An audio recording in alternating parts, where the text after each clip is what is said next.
Donc moi, je me présente, je m'appelle Aurel Akman, je suis ingénieur polytechnicien, ex-data scientist. J'ai travaillé en cabinet de conseil pendant 3 ans avant d'arrêter et de me consacrer davantage à l'accompagnement humain en devenant coach professionnel. Et donc j'ai monté une entreprise qui s'appelle Micromegas et qui vise à démocratiser le coaching professionnel auprès des middle managers. Bon, puisqu'on parle de CNV, il faut que je commence par ça. C'est qu'au-delà de cette présentation très formelle, je suis évidemment super content d'être là, d'être avec vous, même si j'ai un peu de frustration de ne pas vous voir, de parler tout seul devant mon ordinateur. J'ai un peu d'appréhension parce que je sais que la CNV, c'est un sujet qui peut être clivant, dont on a beaucoup sur lequel on a beaucoup de fausses croyances. C'est un vrai challenge aussi d'en parler pendant une demi-heure ou 45 minutes parce que c'est un sujet très très dense. Donc j'ai fait des choix. Voilà. Donc j'espère que ça vous plaira.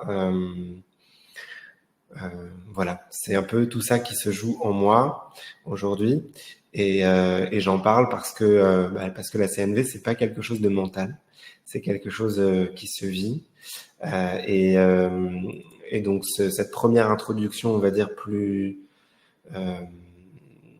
plus authentique qu'une présentation simplement formelle de mon statut, c'est aussi honorer la CNV. La première chose que j'ai envie de voir avec vous, c'est parce que je sais que vous avez déjà parlé de la CNV récemment, c'est ce que vous savez sur la CNV aujourd'hui. Vous pouvez parler dans le chat. Ça me permettra aussi de voir, de calibrer un peu mon intervention. J'ai pas appris par cœur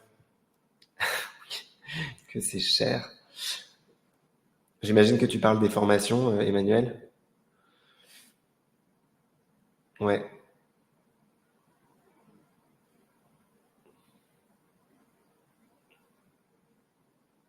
Bah, si tu veux, je pourrais te parler de petites rustines pour que ça coûte moins cher.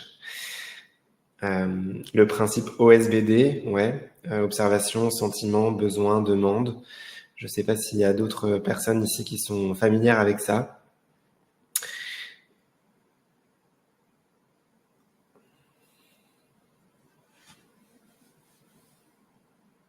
Ah, autre chose que j'ai oublié de préciser, c'est que j'ai un tic et donc du coup je touche beaucoup mes cheveux. J'espère que ça vous déstabilisera pas. Euh, la formulation positive, hein, éviter le non, euh, ce qui est assez contre-intuitif quand on parle de communication non violente, mais c'est tout à fait juste. La plupart du temps, essayer d'éviter les formulations négatives. Oui, toute la journée et tous les jours, et même parfois la nuit. Euh, Parler d'abord de soi, oui, ça en fait partie. Super. Il y a donc effectivement, il y a beaucoup de choses qui ont été dites, et en fait, ça me conforte dans cette idée que la CNV, c'est un. J'ai souvent du mal à la nommer. Je peux pas l'appeler un modèle parce que c'est pas un modèle de communication. C'est plutôt un processus tel que décrite par Marshall Rosenberg qui l'a formalisé. C'est un processus très riche, très dense qui permet de faire beaucoup de choses. Euh, et donc il y a plein d'angles sous lesquels l'aborder. Très généralement, on l'aborde à travers le prisme OSBD, observation, sentiment, besoin, demande. Vous allez probablement le voir en filigrane de ma présentation, mais aujourd'hui, j'ai choisi de ne pas l'aborder sous ce prisme-là, parce que pour moi, il y a trois notions essentielles à la communication non violente, en particulier quand on aborde tout ce qui est dynamique des conflits, euh, qui est euh, qui est négligé dans la manière qu'on a de les décrire, peut-être parce qu'on les considère évidentes. Et donc, c'est sur ça que j'ai eu envie de faire le focus. Donc j'espère que vous apprendrez des choses pendant cette présentation. Je vais vous partager l'écran. Tac.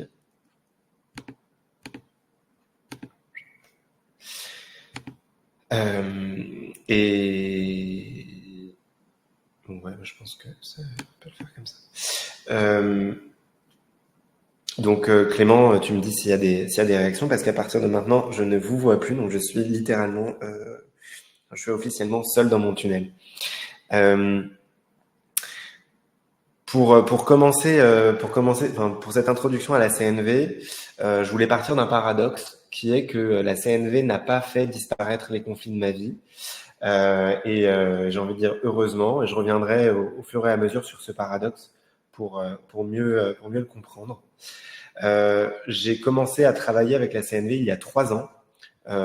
Au départ pour moi, et puis ensuite, enfin, je l'ai très rapidement intégré à ma pratique de coaching parce que c'est une pratique très puissante pour creuser à l'intérieur des besoins et des besoins d'un individu et l'aider à remplir ses objectifs et à surmonter ses obstacles, à gagner en créativité.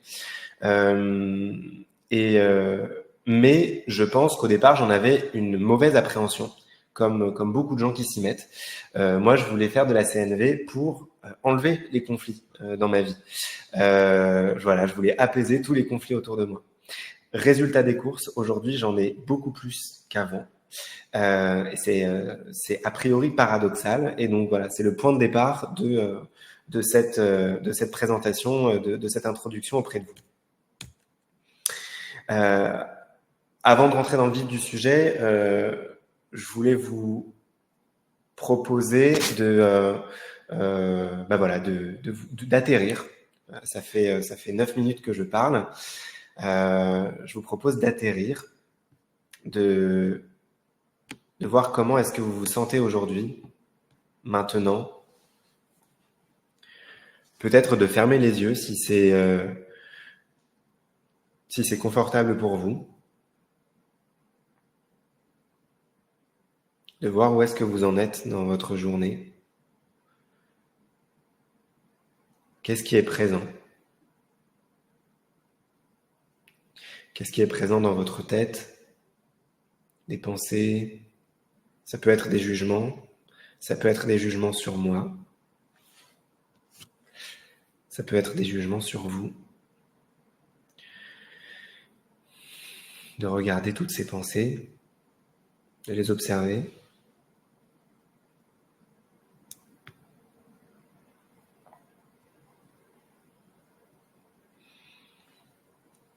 De voir comment vous vous sentez dans votre corps. Est-ce qu'il y a des tensions à un endroit particulier?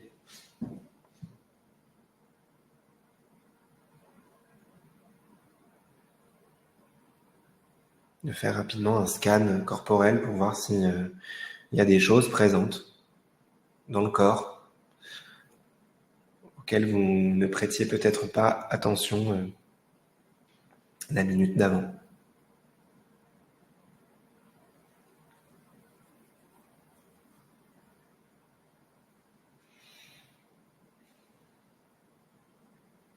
Peut-être qu'il y a des émotions aussi qui vivent actuellement en vous.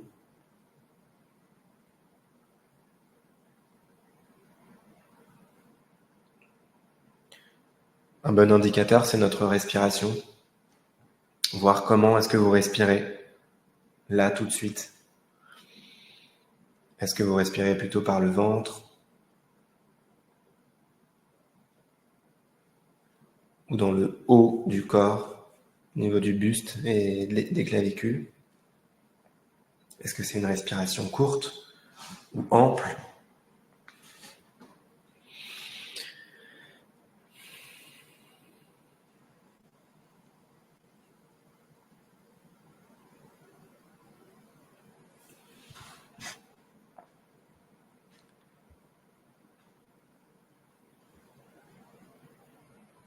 Et quand vous le souhaitez, vous pouvez revenir parmi nous. Bonsoir Laurent. Je reprends le fil de ma présentation. Comme je vous le disais, il y a des notions clés que je trouve escamotées souvent, ceci est un jugement, dans les sessions de présentation à la CNV. Et donc, j'ai considéré ça comme une opportunité pour vous faire appréhender la CNV d'une autre manière. La première des notions, elle est assez simple à appréhender. Ça s'appelle l'expression, et c'est globalement vous qui parlez. Par exemple, là, je suis en mode expression.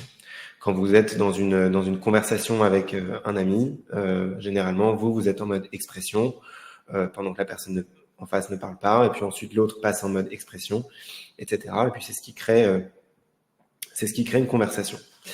Une conversation plus ou moins productive, qui avance plus ou moins, qui est plus ou moins conflictuelle, mais en tout cas, voilà. Ça, c'est le côté expression. Le deuxième mode, c'est le mode de la connexion à soi. Ça, c'est déjà un étage un peu plus subtil de la CNV et qui correspond à peu près à ce que j'ai fait en début d'intervention, à essayer de voir à l'intérieur de moi ce qui se jouait à l'instant T, où je vous ai fait part de mon contentement et aussi de mes frustrations, de mes peurs, de mes craintes, etc., de mes appréhensions. C'est ce que j'ai proposé, c'est ce que j'ai proposé d'ouvrir aussi au cours des 6 dernières minutes qui s'apparentent un peu à de la méditation, mais en l'occurrence, ici, je préfère l'appeler de la connexion à soi. Et l'idée, c'est simplement, c'est pas toujours si simple, de se reconnecter à son flot de pensée, à son flot d'émotions, de ralentir le rythme quelque part. Cette connexion à soi, elle peut évidemment avoir lieu quand vous êtes tout seul ou toute seule dans votre chambre, juste avant de dormir, ou même quand vous êtes un peu en mode pilote automatique, en train de cuisiner, de couper des carottes. Mais il peut aussi avoir lieu au sein d'une conversation, en particulier quand c'est une conversation qui suit le processus de communication non violente. La communication non violente, j'aime souvent la considérer comme un ralentissement de notre rythme de parole. Et ce ralentissement, il est en particulier dû à ces moments où on s'autorise à ne pas être dans l'expression, mais à être plutôt dans la connexion à soi, c'est-à-dire comment est-ce que je reçois ce que je viens d'entendre. Justine vient de me partager que, je sais pas, c'est complètement faux, mais qu'elle était stressée parce que j'étais arrivé en retard juste avant la comète.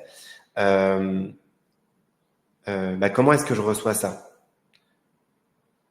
Combien de temps je prends pour juste accueillir et voir ce que ça fait émerger chez moi en fait.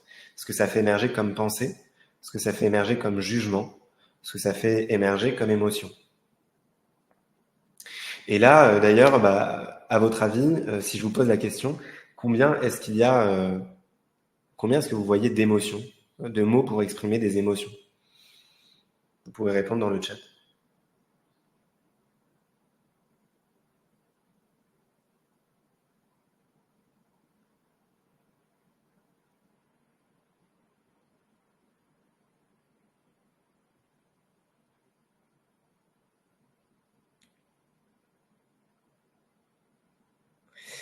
Je vois qu'on a des références cinématographiques qui viennent. Effectivement, les personnages de Vice Versa.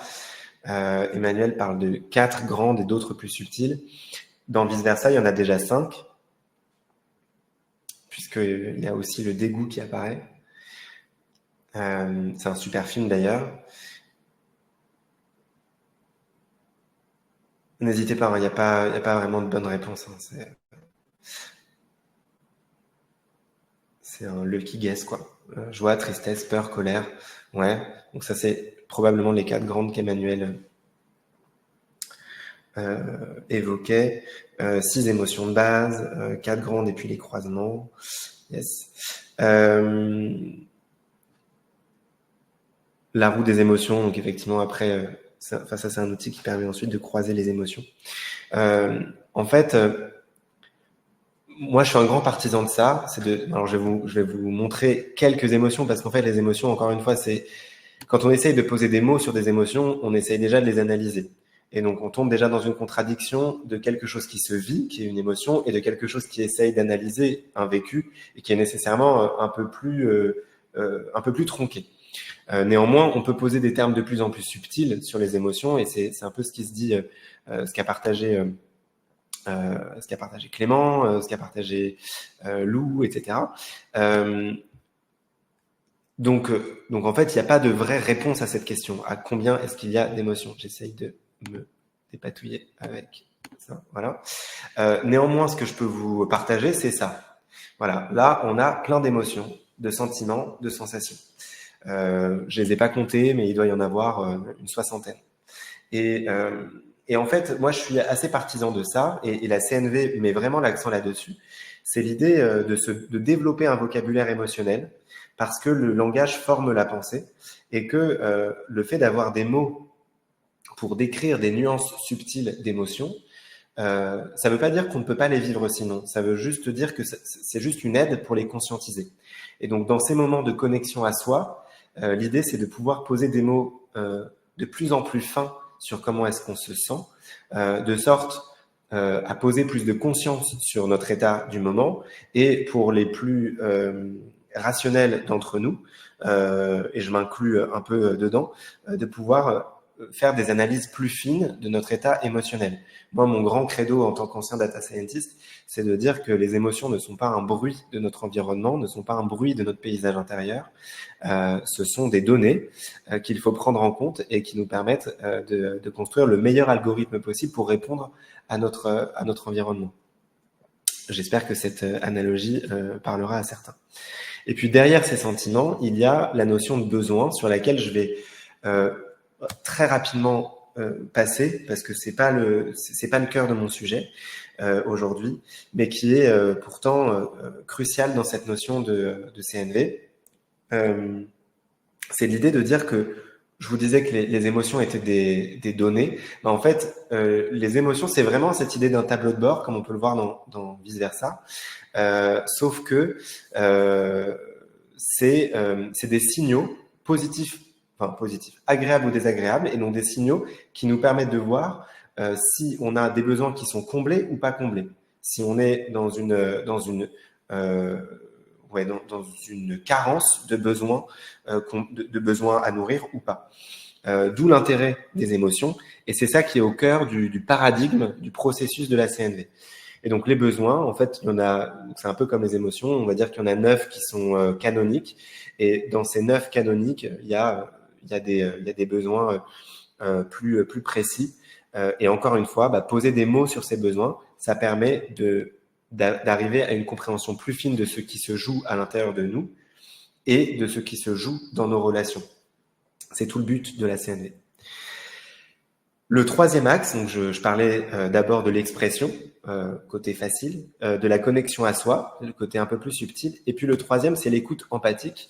Et alors pour parler de l'écoute empathique, justement, je vous propose de voir une vidéo de Vice Versa, parce que en fait, il y a tout dans ce moment. Et ensuite, on pourra reprendre la conversation. My rocket! Wait, Riley and I were still using that rocket. It still has some song power left. Who's your friend who likes to play?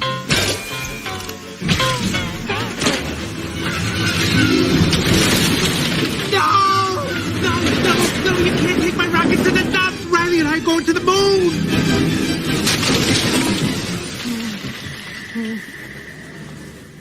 Riley can't be done with me.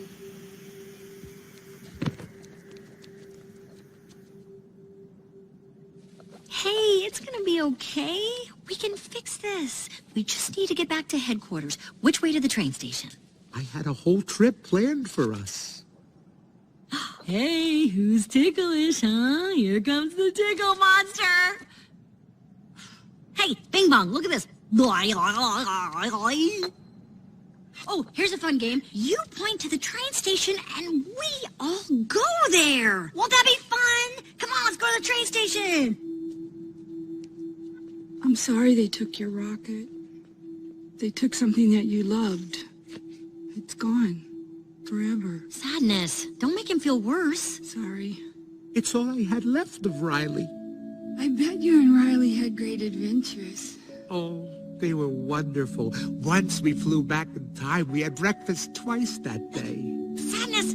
It sounds amazing. I bet Riley liked it. Oh, she did. We were best friends. Yeah, it's sad.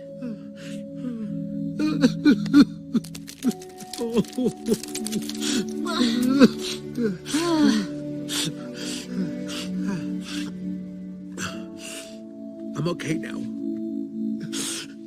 Come on. The train station is this way.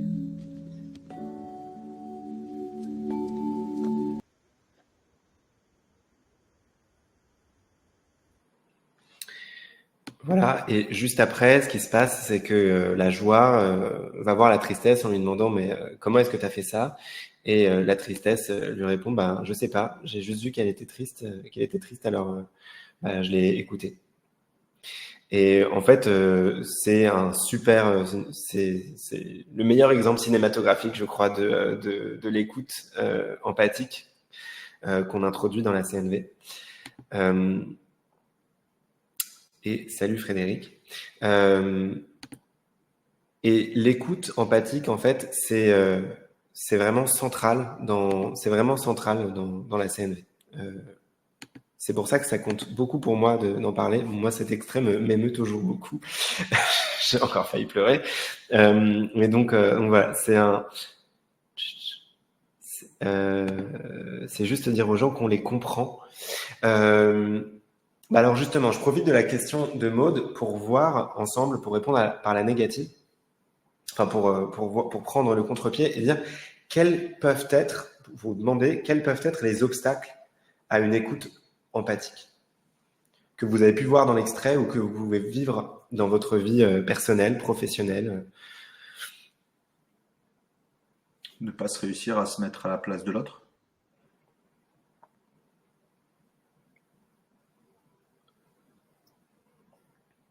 Le fait de ne pas être dans les mêmes émotions, le fait de ne pas réussir à se mettre dans la place de l'autre. Là, c'est effectivement un truc qu'on peut voir avec Joie qui veut absolument lui faire vivre de la joie. Et en fait, elle est un peu à côté de la plaque.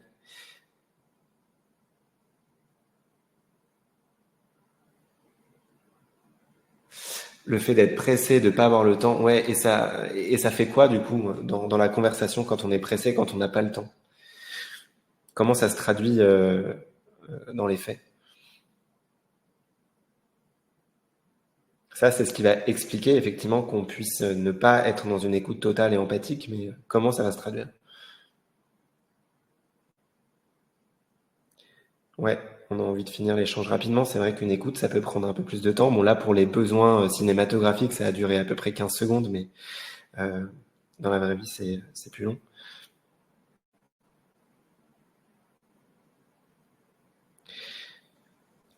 Emmanuel, ce que tu décris, c'est le phénomène de projection. C'est effectivement, moi, j'aurais besoin de ça, donc du coup, je me dis que l'autre peut avoir besoin de ça. Maud nous dit que ça peut rester superficiel. C'est encore un peu flou pour moi, j'avoue, cette notion de superficiel. Si tu peux en dire plus, Maud, même si je sais que c'est difficile par un clavier interposé. En attendant, il y a Elisa qui parle du fait d'être centré dans la résolution de problèmes plutôt que dans la compréhension des émotions. Effectivement, le fait de vouloir chercher à tout prix à résoudre le problème, c'est ce qui est un peu ce que fait Joy. C'est en fait pas de l'écoute, on est plutôt dans une posture de conseil et on voit comment l'autre réagit. En fait, il reste sur sa ligne. Il est complètement hermétique à ce qu'il dit. Regardez ça dans vos conversations. Posez la conscience sur les moments où vous êtes plutôt dans le conseil plutôt que juste dans l'écoute et dans l'accueil. Vous allez voir la réaction de l'autre en face. Généralement, la phrase qui suit commence par « oui, mais ».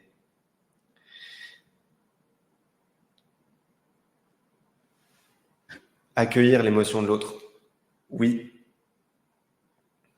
La théorie, c'est ça, c'est d'accueillir l'émotion de l'autre. Et en fait, donc voilà, on a un peu élaboré autour de tout ce qui constitue des obstacles à l'écoute.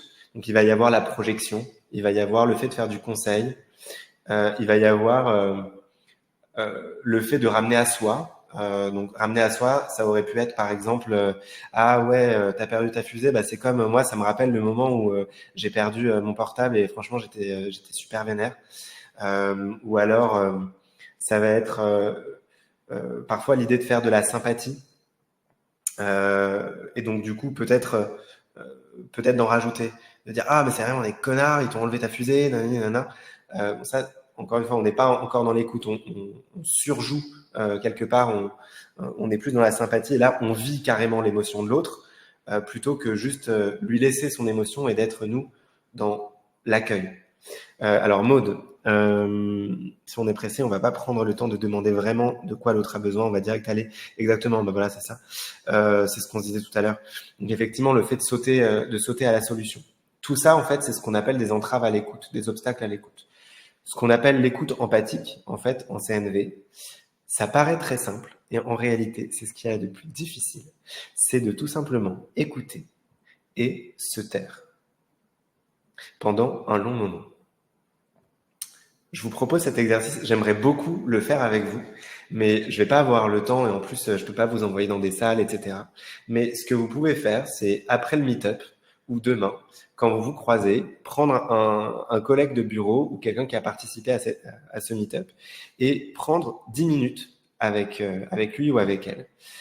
Pendant 4 minutes, il y a une personne qui va parler, qui va faire un peu cette connexion à lui-même à haute voix. Pendant que l'autre ne dit rien, est en écoute silencieuse.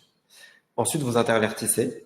Donc voilà, 4 minutes, ça va être B qui parle, et puis A qui écoute. Et puis, vous profitez des 2 dernières minutes pour faire juste un débrief sur ce qui s'est joué entre vous et sur les ressentis que vous avez eus.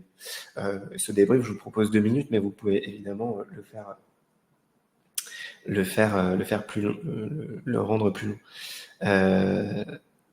Alors Laurent nous partage en toute vulnérabilité que c'est dur pour lui de se taire et Laurent, je crois que tu n'es vraiment pas le seul. C'est assez humain. On est dans une culture qui appelle la réponse, qui appelle le fait de vouloir dire quelque chose d'intelligent. C'est peut-être notre côté éternel premier de la classe ou premier de la classe frustré. Et on parle beaucoup de communication, de prise de parole, mais en fait, je ne sais plus si c'est Aristote ou Platon, mais disait il y a déjà assez longtemps, c'est que dans la communication, il y a effectivement le fait de savoir prendre la parole, mais il y a aussi le fait de savoir écouter. Un peu comme si vous jouiez au tennis, en fait, si vous jouez au tennis et que vous avez que envoyer la balle, c'est super si vous jouez contre un mur, mais par contre, si vous voulez vraiment faire des échanges, il faut aussi savoir réceptionner la balle. Sinon, vous allez faire des hors-jeux tout le temps. Et c'est vraiment ça qui se joue dans une conversation en mode CNV. Donc l'écoute est vraiment centrale et la CNV, au-delà de la fausse croyance qu'on peut en avoir d'une communication hyper lisse, hyper niaiseuse, dans laquelle on va tous parler comme ça et dire est-ce que c'est ok pour toi, voilà, machin. Au-delà de cette vision qu'on peut avoir très réductrice, c'est plutôt une communication que j'appellerais consciente et qui est centrée sur l'écoute de ses propres besoins, ça c'est le côté connexion à soi, et des besoins de l'autre, et ça, c'est l'écoute empathique. Aristote, merci Emmanuel d'éclairer ma lanterne. Tac, la vidéo, c'est fait. Je repartage mon écran pour la suite. Évidemment, si vous avez des choses à partager, n'hésitez pas.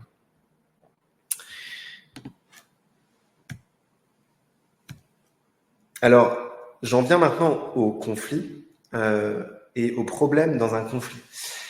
C'est quoi le problème dans un conflit? En fait, si j'utilise le paradigme CNV pour définir un conflit, c'est que les deux personnes sont en mode expression. Vous vous rappelez, il y a l'expression, la connexion à soi et l'écoute. En fait, dans un conflit, c'est comme si les deux personnes étaient en mode expression. Pour schématiser, je vais réenlever cette présentation et je vais demander à Justine de monter sur la scène pour jouer à un jeu avec moi. Je suis là. Super.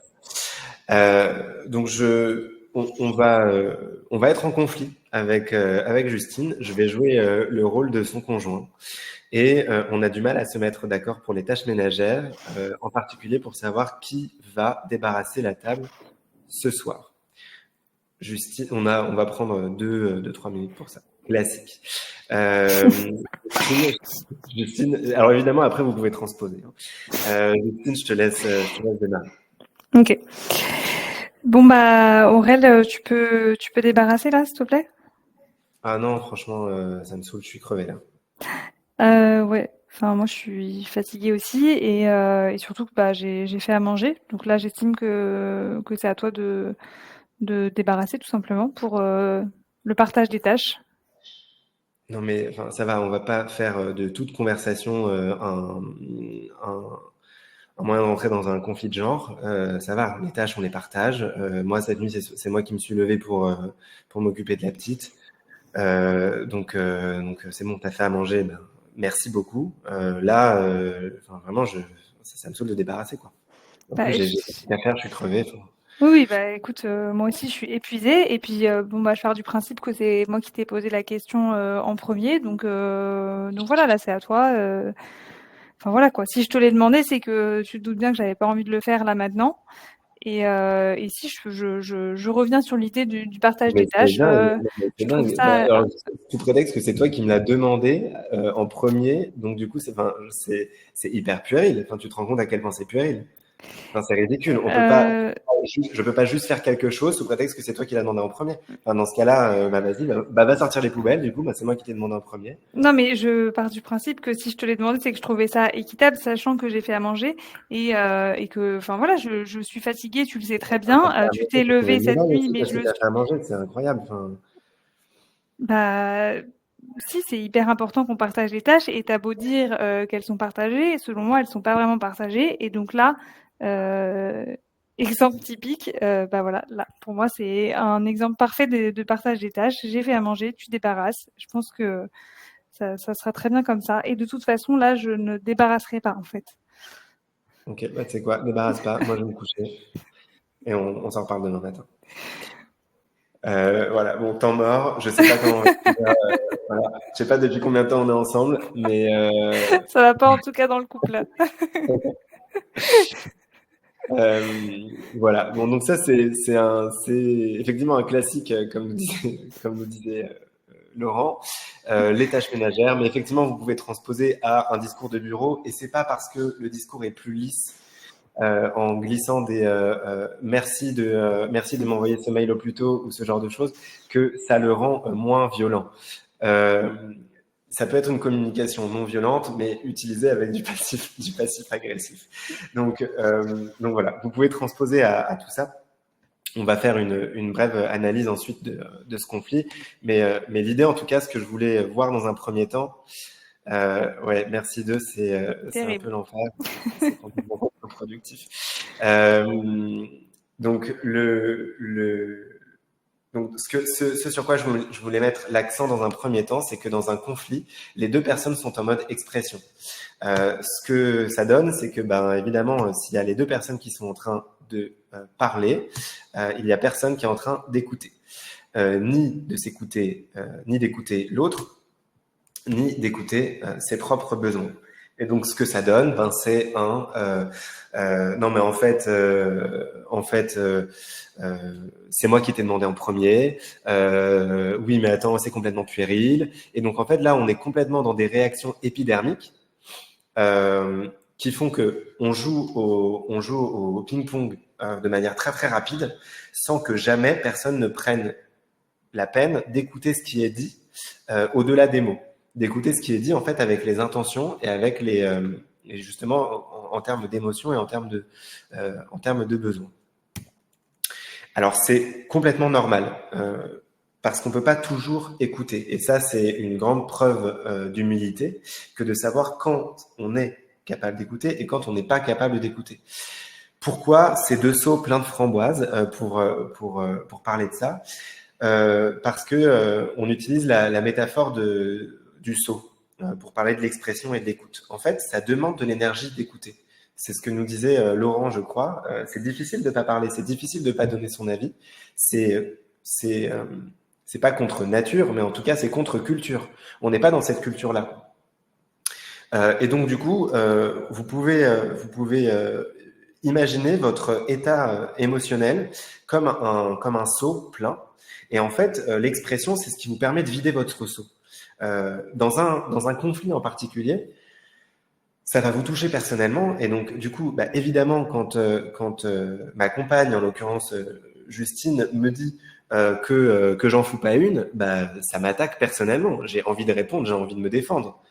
Je me sens vraiment attaqué. Et donc, du coup, ça remplit très, très vite ma jauge, ce qui fait que mon seau est plein. Et donc, s'il y a quelqu'un qui est en expression, qui essaye de vider son seau dans le mien, c'est juste pas possible, en fait. J'ai déjà un seau plein, l'autre a un seau plein. Il y a personne qui peut vider son seau dans le seau de l'autre. L'écoute, c'est ça. C'est vider, c'est permettre à l'autre de vider son seau.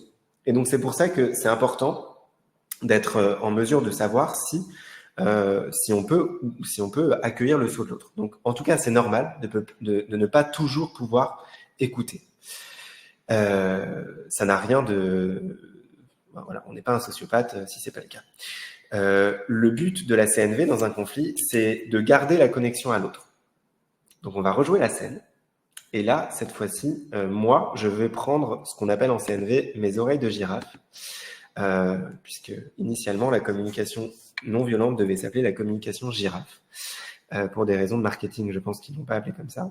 Mais donc, du coup, Justine, on reprend ça. Et on reprend notre conflit. Et moi, je prends mes oreilles de girafe. C'est parti. Très bien. Aurel, tu peux débarrasser, s'il te plaît?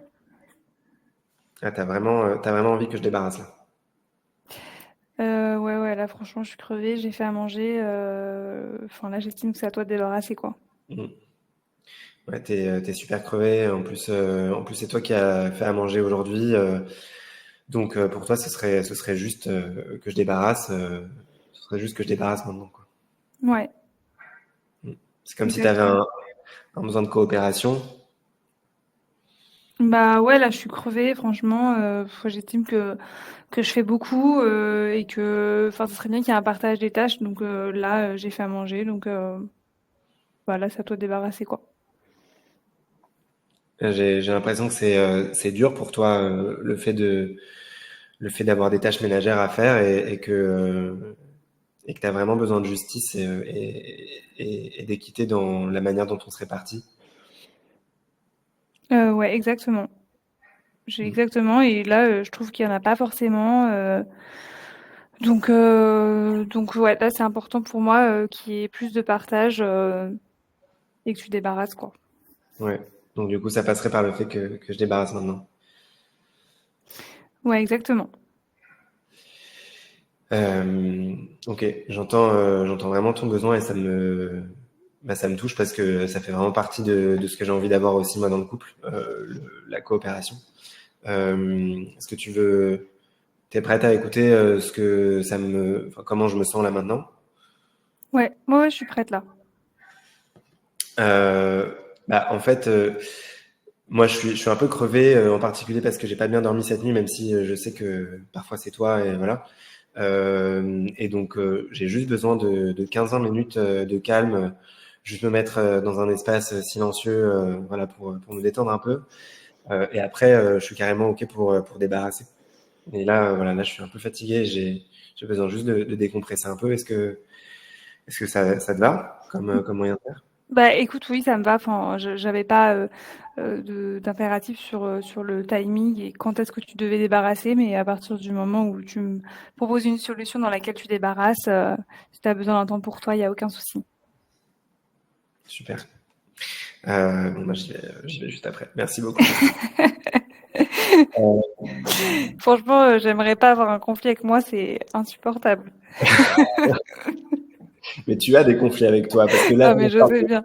je parle de conflits avec les gens, mais effectivement, vous pouvez transposer ça à votre dialogue intérieur et vous verrez que c'est aussi parce qu'il y a deux parties de vous qui sont en mode expression, en particulier un juge intérieur qui est très très fort. Et voilà, l'idée de la CNV, c'est aussi de pouvoir faire un peu de tri là-dedans. Je vois qu'on a eu plein de réactions en attendant. Les conflits, c'est très, très inspirant. On parle d'ados, etc. Machin, donc, super. Je vois que ça inspire beaucoup de gens.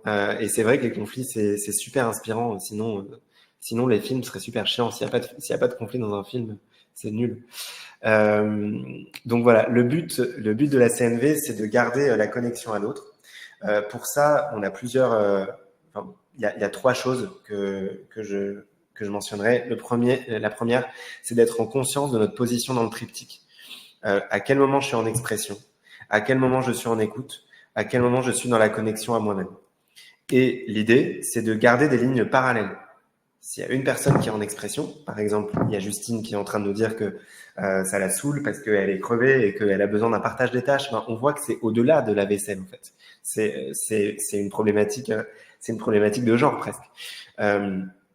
Donc, quand il y a Justine qui est dans l'expression, moi, j'essaye au maximum d'être dans l'écoute. L'écoute, ça passe par le fait d'écouter silencieusement pendant qu'elle parle, évidemment de ne pas interrompre. Ça passe par la reformulation, parce que ça va permettre à l'autre d'aller un peu plus loin, et donc du coup de creuser jusqu'au besoin, etc., etc. Tout ça, ça prend. Enfin voilà, il y a toute une pratique à intégrer, mais donc voilà, dans l'idée, c'est ça. C'est essayer d'avoir des lignes parallèles. Quand il y a quelqu'un qui s'exprime, l'autre écoute. Quand il y a quelqu'un qui écoute, l'autre s'exprime. Moi, j'ai demandé, s'il y a les deux qui écoutent généralement, en fait, c'est pas possible. S'il y a les deux qui s'expriment, c'est là, on s'entend plus. Et s'il y a les deux qui sont en écoute d'eux-mêmes, ça fait un peu moine Shaolin où on est en train de méditer, mais c'est hyper intéressant, en fait, parce que c'est un moment où on est en train d'accuser réception de ce qui se passe. Et c'est ce qui nous permettra de partir de quelque chose de beaucoup plus juste, de beaucoup plus authentique dans l'expression qui viendra ensuite. Donc ça, c'est le premier point. Le deuxième, c'est l'histoire des sauts, c'est s'assurer qu'on est émotionnellement disponible. Et ça veut dire que parfois, ça peut amener à refuser un conflit. Peut-être que je peux dire, écoute, je comprends que c'est important pour toi, mais là, je me sens pas émotionnellement disponible pour aborder le sujet maintenant. Est-ce qu'on peut en parler demain ? C'est peut-être que ce sera pas bien accepté en face, mais c'est encore une fois faire preuve d'humilité sur le fait que là tout de suite je suis pas prêt à assumer un conflit et plutôt que ça dégénère, voilà, je le dis comme ça, demain je pourrais l'aborder de manière plus sereine. Ça généralement c'est quelque chose j'ai l'impression qu'on peut facilement adapter au bureau, quoi, de dire bon écoute, on en parle demain à tête reposée, etc. Et puis le troisième point, alors ça c'est peut-être un peu conceptuel, mais je voulais quand même vous le présenter. C'est ce qu'on appelle une piste de danse dans les ateliers CNV. Et l'idée c'est de s'intéresser aux besoins plutôt qu'aux stratégies. En fait, dans tous les trucs, donc il faut les lire 2 à 2. Donc en fait, est-ce que je suis en train de parler d'observation? Est-ce que je suis en train de parler de jugement? Est-ce que je parle d'émotion ou est-ce que c'est des pensées? Est-ce que je suis dans le besoin ou est-ce que je suis dans la stratégie? Est-ce que je suis dans les demandes ou est-ce que je suis dans l'exigence? OSBD, c'est là en fait. Et c'est ce qui permet d'avoir une communication authentique. Souvent, nous, on est en fait beaucoup plus là-dedans. Et l'idée, c'est de ralentir le rythme pour savoir où est-ce qu'on est dans la piste de danse. Si vous avez déjà pris des cours de danse, vous voyez bien que la choré, au départ, on l'a fait de manière lente avant d'augmenter le rythme. Si je refais le match des conflits avec Justine, au début, j'étais plutôt dans l'idée de dire bon, tu débarrasses, s'il te plaît. Donc là, je suis clairement dans une exigence, même si ça ressemble à une demande. Écoute, là, je suis fatigué, ça c'est une émotion. Donc, je suis fatigué, donc j'ai envie que ce soit toi qui débarrasses. Là, c'est une stratégie. Voilà, moi, quand je vais répondre, je vais dire non mais attends, tu te rends compte à quel point c'est puéril, et en plus moi aussi je suis crevé, donc laisse-moi du temps, etc. Donc là, je suis vraiment plutôt dans ce canal, sur cette ligne-là. Dans le deuxième cas, moi quand je parlais, j'étais plutôt ici. Bon, j'ai pas fait d'observation parce que j'étais un peu dans le flow du truc, mais j'aurais pu dire un truc du type quand tu me demandes de débarrasser. je ressens que gna gna gna. Donc ça, c'est le côté OSBD. Mais sans en faire autant, moi, l'idée, c'était de dire, ok, je suis hyper touché par ce que tu me dis, parce que moi aussi, c'est une chose dont j'ai envie. Moi aussi, j'ai besoin de coopération dans notre couple. Je vois que toi, tu as besoin de coopération dans notre couple. Est-ce que tu es capable d'entendre maintenant ce que j'ai à te dire? Oui, je suis capable. Ok, d'accord. Voilà, moi j'ai besoin de me reposer pendant 15-20 minutes. Est-ce que ça te va si c'est à ce moment-là que je débarrasse? Et là, c'est des demandes. Voilà. Donc du coup, c'était juste pour vous montrer un peu la piste de danse. Et c'est un jeu que vous pouvez faire avec vous-même. Vous pouvez partir d'à peu près n'importe quel jugement et voir ce que ça fait émerger comme flot de pensée chez vous et voir ce qui correspond à des observations, des pensées, des émotions, des stratégies, des besoins. Et puis pourquoi pas, si vous parlez à quelqu'un d'autre, des exigences et des demandes.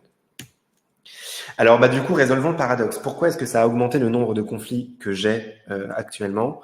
Moi, je vois plusieurs hypothèses. La première, c'est que étant davantage conscient de mes besoins, je les affirme davantage. Et ça, ça plaît ou ça plaît pas. C'est pour ça que je vous disais que la communication non violente, c'est pas une communication carpette où je m'aplatis complètement devant les demandes de l'autre. C'est plutôt justement une communication où je suis authentique avec moi-même et avec l'autre. Je vise la pleine conscience de ma communication et donc du coup, je suis conscient de mes besoins et de me dire en fait là, ce truc-là, ça nourrit mon besoin, ça ne me nourrit pas. Je préférerais que ce soit fait autrement, etc., etc.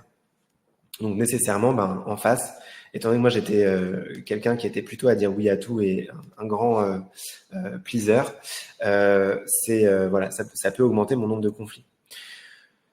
Heureusement, j'ai des outils pour les rendre constructifs, ces conflits. Donc en particulier, voilà, l'écoute, c'est le principal outil. Et franchement, si vous ne devez retenir qu'une seule chose, c'est ça.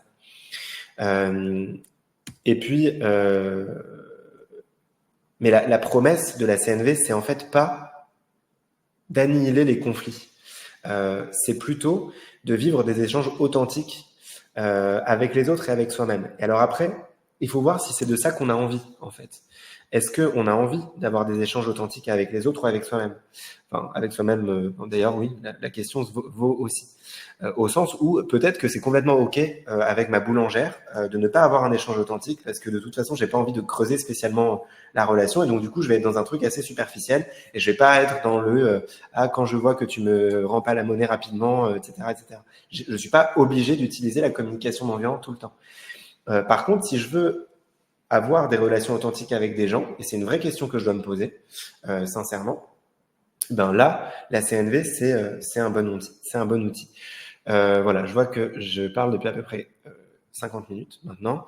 Donc, du coup, je vous laisse me poser vos questions. En tout cas, c'est hyper intéressant du coup, Aurel, de pouvoir en savoir un peu plus du coup effectivement sur la CNV et de voir un peu aussi par rapport à l'exemple que vous avez fait du coup avec Justine, comment est-ce qu'on peut interagir et comment est-ce qu'on peut justement prendre aussi en considération les besoins en fait de l'autre, justement pour pouvoir comprendre mieux la situation et se mettre aussi à la place de l'autre.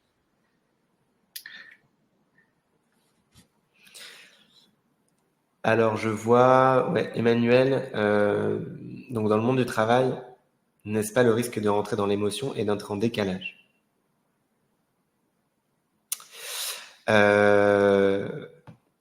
C'est la grande question que je me pose sur le monde du travail.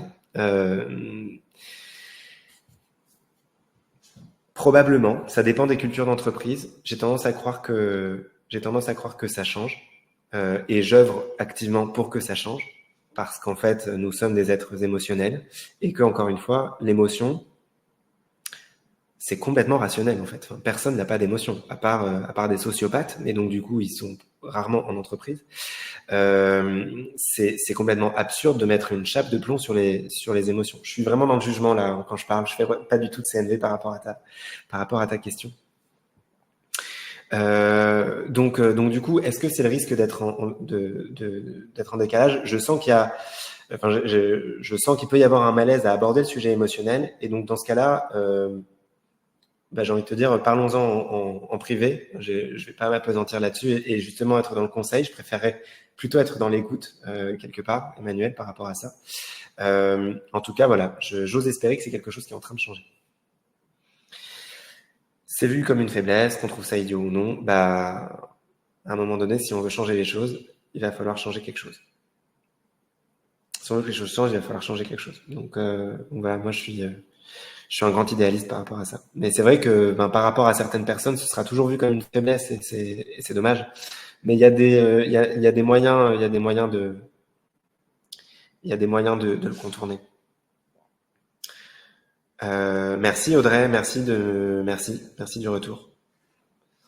On a Maud aussi qui nous pose une question te concernant un peu. Donc, comment ça se fait que tu aies plus de conflits qu'avant? Eh ben, moi, je l'impute vraiment à cette notion de savoir ce qui est. En fait, à vrai dire, je l'impute à plusieurs choses. Je voulais pas rentrer dans le détail, mais donc il y a déjà le fait ce que je disais sur les besoins, c'est-à-dire être plus conscient de mes besoins, ça fait que je suis parfois plus intransigeant. Et alors après, c'est faire de la CNV sur ma CNV. C'est comment nourrir mon besoin de connexion à l'autre, parce que c'est aussi un besoin, et donc du coup faire en sorte de ne pas être intransigeant et donc de ne pas toujours alimenter un conflit. Par exemple, moi j'ai une conscience écologique de plus en plus grande, ma famille beaucoup moins. Ça me fait péter des câbles à tous les dîners de famille. Ça me faisait péter des câbles à tous les dîners de famille. Aujourd'hui, j'ai tendance à privilégier. Ouais, voilà. En gros, je dis quand ça me saoule. C'est vrai que Emmanuel, merci de me traduire en moins long, Mais en gros, c'est ça. Tu peux me contacter sur LinkedIn, Emmanuel Aurel Ackman. Et donc du coup, Maud, donc je continue à répondre à ta question. Et donc du coup, voilà, ça fait que parfois, je vais avoir tendance à privilégier un besoin qu'un autre. Et c'est un effort en fait d'ensuite se remettre dans une dynamique où on rééquilibre les besoins. Donc, je pense que c'est un passage. J'ai envie de croire que c'est un passage naturel de passer par un stade où ça augmente le nombre de conflits avant de pouvoir être dans une maîtrise plus fine et donc du coup de pouvoir les réduire. Mais c'est aussi parce que j'ai envie d'affirmer mon authentique. Enfin, j'ai envie de construire des relations authentiques et j'ai pas envie de faire voir quelqu'un qui n'est pas moi en fait dans les relations authentiques que j'ai envie de vivre. Donc ça c'est le premier point. Et le deuxième point, alors ça j'essaye. Ça c'est le classique de ceux de quand je commençais en CNV et ça a été partagé par pas mal de gens et Marshall Rosenberg en parlait aussi. C'est qu'en fait quand on découvre l'écoute empathique et donc le fait d'être écouté avec quelqu'un qui vraiment se tait pendant 5 minutes, 6 minutes, 10 minutes en face de nous ou qui juste reformule et qui ne donne pas de conseils, qui ne ramène pas à soi, qui fait pas de projection. C'est tellement agréable parce que ça va tellement chercher à l'intérieur de soi que à un moment donné, l'écoute devient, attention, ça va être de l'Inception CNV, l'écoute devient une stratégie privilégiée dans nos relations et donc du coup, il m'est arrivé de dire mais de toute façon tu m'écoutes pas, tu fais que me donner des conseils, j'en ai marre, c'est pas de conseils dont j'ai besoin. Et donc en fait d'être vraiment tellement conscient de ça que je le communiquais et que j'étais énervé et donc pas émotionnellement disponible pour à ce moment-là, moi, être dans l'écoute de dire ah ouais, c'est hyper important pour toi de me donner des conseils, etc. Parce qu'en fait, ça peut aller hyper loin.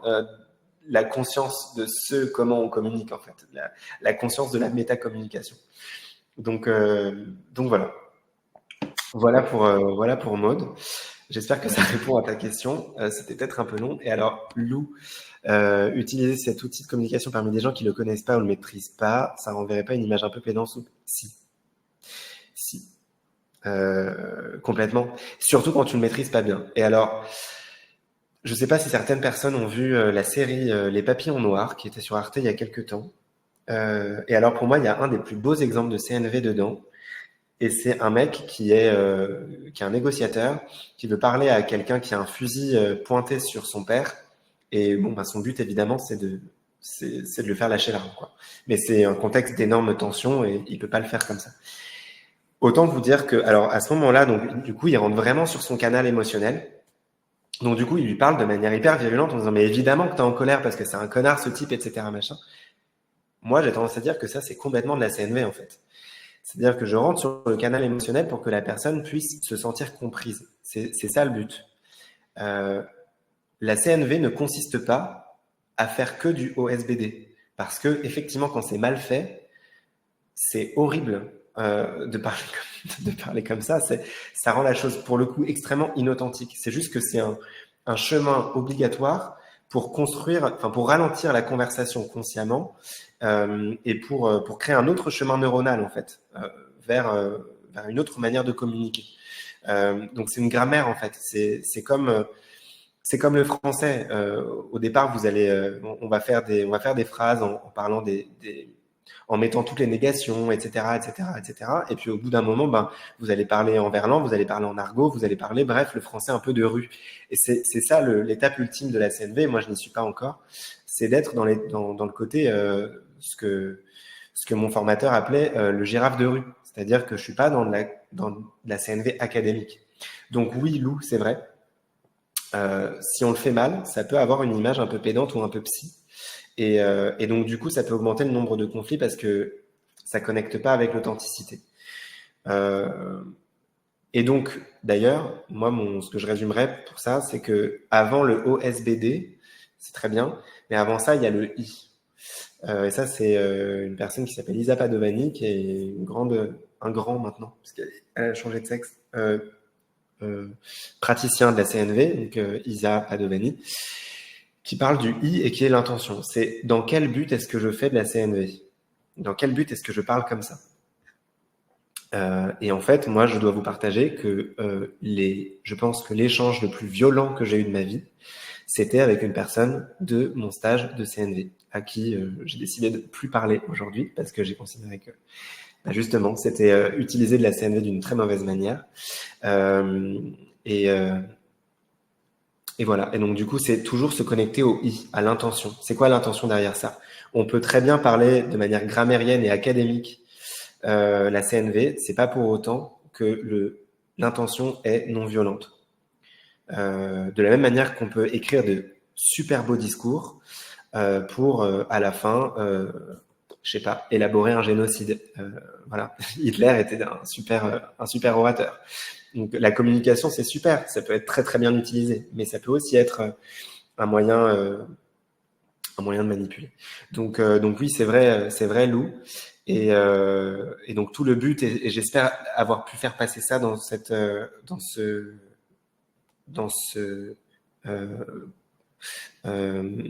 présentation très rapide de la CNV, c'est que le cœur de la CNV, c'est vraiment l'écoute et la connexion à soi, les concepts de besoin versus stratégie, etc. Et ensuite de naviguer autour de ça et de se laisser, juste d'être en conscience de sa communication. Ensuite, s'il n'y a pas le processus complet, c'est pas grave. Mais déjà, être en conscience de là, je suis en train de parler, là, je suis en train d'écouter, là, je suis en train de me connecter à moi.